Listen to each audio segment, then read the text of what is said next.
A recent piece of news regarding China's People's Defense has sparked international attention. As reported by Radio Free Asia, on September 28th, the Shanghai Urban Investment Group established the People's Armed Forces Department of China, abbreviated as the People's Armed Forces, directly managed by the People's Liberation Army's Shanghai Garrison. 4 Communist Party military officers attended the ceremony. Liu Jie, the current commander of the Shanghai Garrison, instructed the department to deeply understand and grasp the political nature and contemporary characteristics of the party controlling the armed forces. Not only the Shanghai Urban Investment Group, but state-owned enterprises such as Guangdong Huizhou Water Group, Traffic Investment Group, Huizhou City Investment, and Inner Mongolia Mengniu Group have consecutively established their respective People's Armed Forces departments this year. Statistics reveal that over 20 state-owned enterprises have established such departments so far. The People's Armed Forces refers to military organizations set up in country and township administrative regions, as well as large enterprises and schools.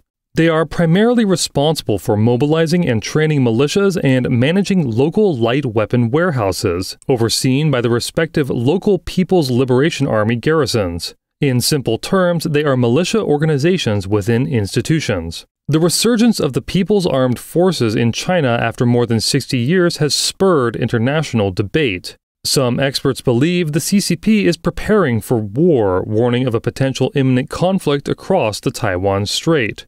However, a more widely held view suggests an intention to emulate Mao Zedong's era by maintaining social stability through controlling the public with the public. Frankly, it's about relying on the masses for stability, nipping potential instability at the bud with local public power.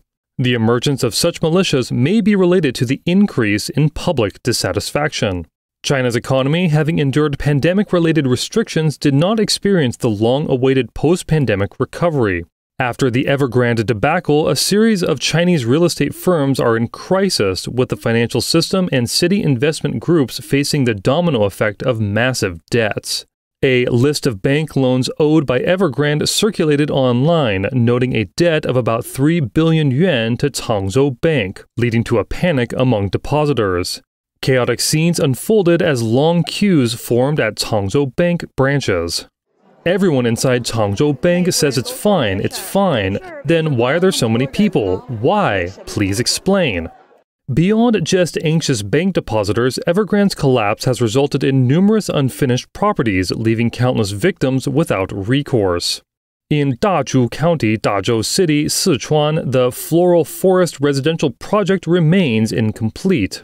Hundreds of homeowners protested outside the county government on October 7th, displaying banners claiming "Floral Forest Project halted," only to have special police confiscate the banners and arrest them. Residents of the floral forest said the developer promised to deliver homes by next year, but since the project stalled, any talk of resuming construction has been deceptive. Another homeowner complained online, stating the floral forest has halted work time and again. Who will ensure the life savings of thousands of citizens? The local government and the developer are jointly deceiving us without providing any actual decisions. The second phase of the Kangqiao Nayunxi project located in Zhengzhou, Henan, has been halted since 2021. Spanning over 2 years, homeowners have been anxiously waiting for 4 years since signing the contract, yet there's still no sight of the project's completion. On October 7th, nearly 200 affected homeowners gathered atop the construction site to negotiate their rights. However, they soon went missing, with rumors suggesting they were apprehended by the police, their whereabouts unknown. Such demonstrations have been rampant throughout China in recent years. As China's economy continues to stagnate, coupled with the crashes in the real estate and financial markets, people's trust in the financial system has evaporated. The slightest disturbance can now lead to large-scale panics, introducing elements of instability to local order. On the 16th, depositors from various regions gathered at the entrance of the Henan Xuchang Rural Commercial Bank, holding banners reading "Henan's appropriation of deposits is intolerable," fervently chanting slogans demanding the Henan government to return their deposits. Last year, a massive protest event erupted among depositors due to scandals in Henan's township banks. This might be a reason why Beijing authorities this year opted to actively establish People's Armed Departments in urban investment groups and state-owned enterprises. The People's Armed Department isn't a new concept in China. It's been present since the beginning of communist rule. In 1950, the Chinese Communist Party established the Central People's Government People's Revolutionary Military Committee People's Armed Department, which was renamed the Conscription Bureau in 1954. Following various adjustments, the Armed Department became responsible for managing militias and light weapons in state-owned enterprises, administrative or educational institutions, all under the jurisdiction of the People's Liberation Army. During wartime, the department led and organized the masses in guerrilla warfare, supporting main forces and consolidating territories. In peacetime, they focus on building the militia and reserve forces, liaising with the military, preparing and maintaining public order. Previously, large state-owned enterprises and administrative departments all had armed departments. However, as China entered a phase of rapid economic growth following Deng Xiaoping's economic reforms in the 1990s, the military-oriented armed departments faded from public view, and businesses were no longer mandated to establish them. Statistics show that in the 1960s, there were over 200 million militia members. By the onset of the reform era, there were 30 million, and currently there are around 8 million. Yet, with Xi Jinping's ascent to power and his emphasis on a stronger military and civil-military integration, the role of militias is back in the public consciousness. In late August, during the unveiling ceremony of the People's Armed Department of Wuhan Agricultural Group, it was emphasized that the duty of the department is to elevate political positions, perpetually arm minds with Xi Jinping's military strengthening thoughts, and ensure the correct direction of grassroots people's armed work. What is the correct direction? Experts believe it refers to the Fengqiao experience that Chinese President Xi Jinping has fervently championed in recent years. At the outset of the socialist education movement in 1963, officials in Fengqiao County, Zhuji County, Zhejiang Province formulated strategies such as mobilizing and relying on the masses, insisting on local resolution of disputes using rational struggle to reform individuals without extensive effort from the government. Mao Zedong lauded this as the Fengqiao experience and directed other regions to adopt it. This year marks the 60th anniversary of Mao's endorsement of the Fengqiao experience.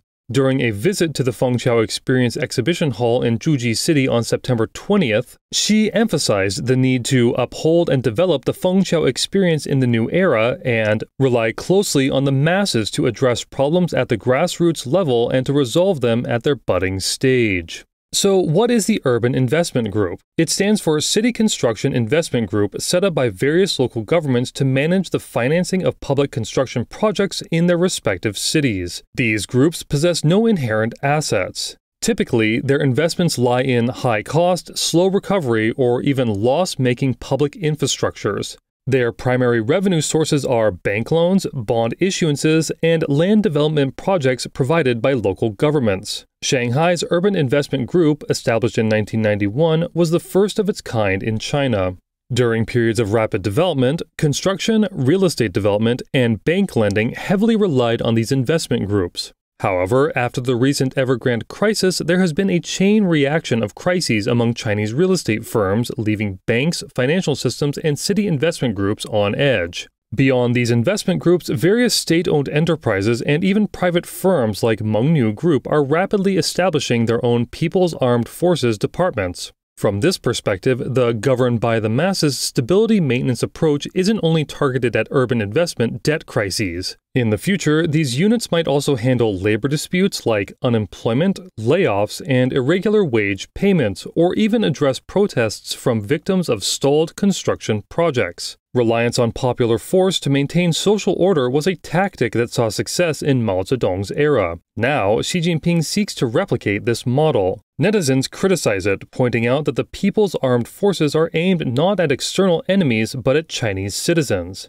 Most vulnerable to this are the people let down by the government and those who've lost purpose and direction. Henan Bank, return our deposits! Henan Bank, return our deposits!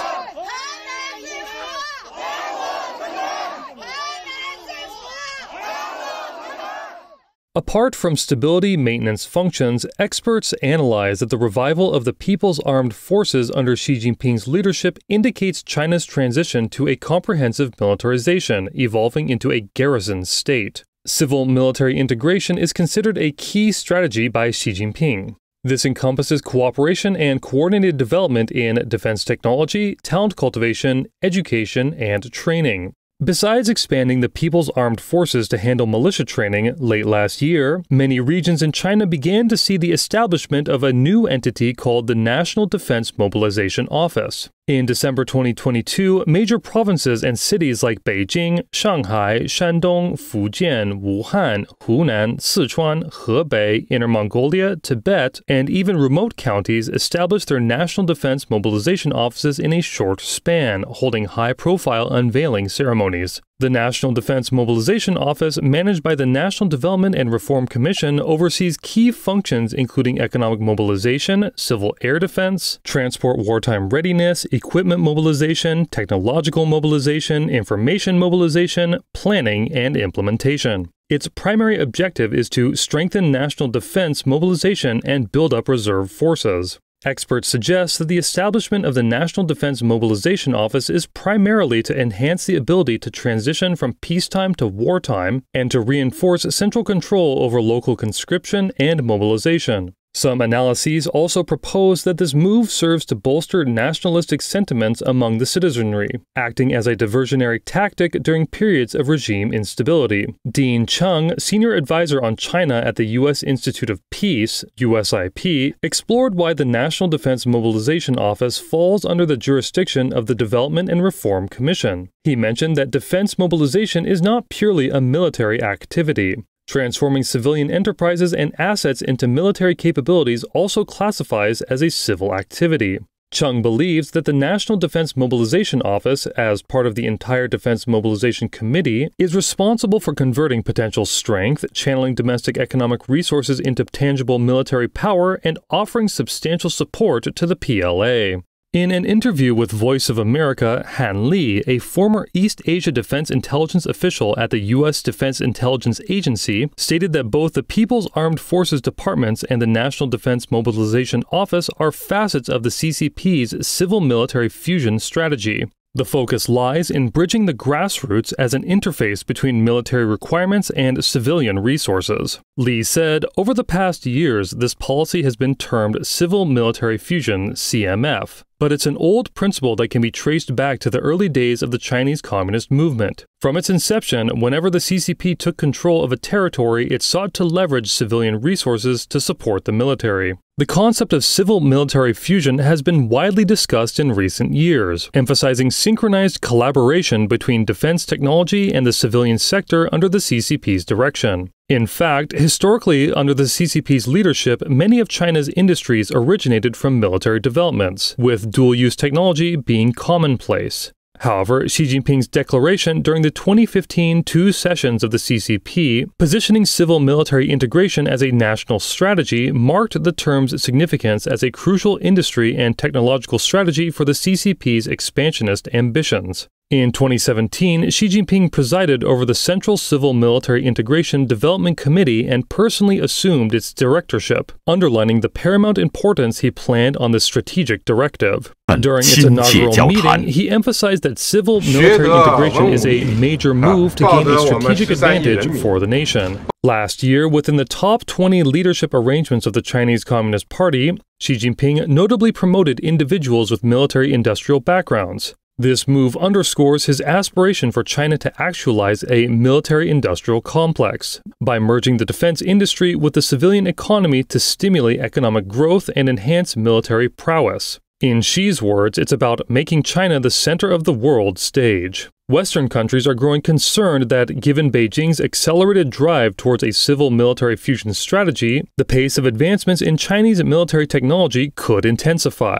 Instances of private enterprises illicitly acquiring cutting-edge European and American technologies through intellectual property theft or unauthorized acquisitions are anticipated to surge. In February of this year, the Wall Street Journal published a report raising U.S. concerns about a Chinese spy balloon project. The report highlighted allegations by the Biden administration against several Chinese aircraft and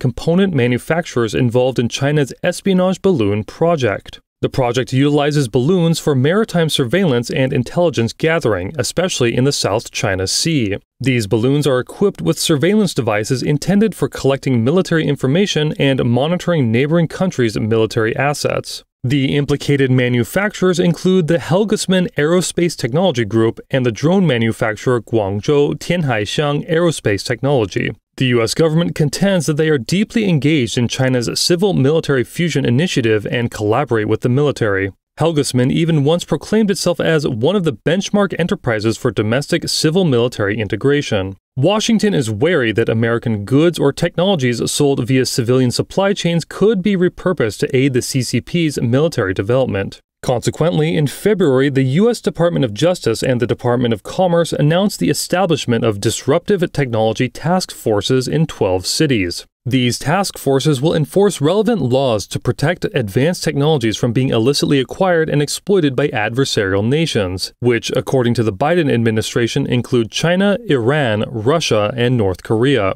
In summary, the CCP's civil-military fusion strategy, whether it's the extensive domestic establishment of People's Armed Forces departments, mobilization offices, or the external illicit acquisition of technological know-how, reveals a regime that is increasingly authoritarian and ruthless, leveraging military intimidation as a primary governance tool. As Xi Jinping's governance becomes more autocratic and extreme, the developmental prospects for Chinese society are set to diminish, introducing further instability to the global landscape.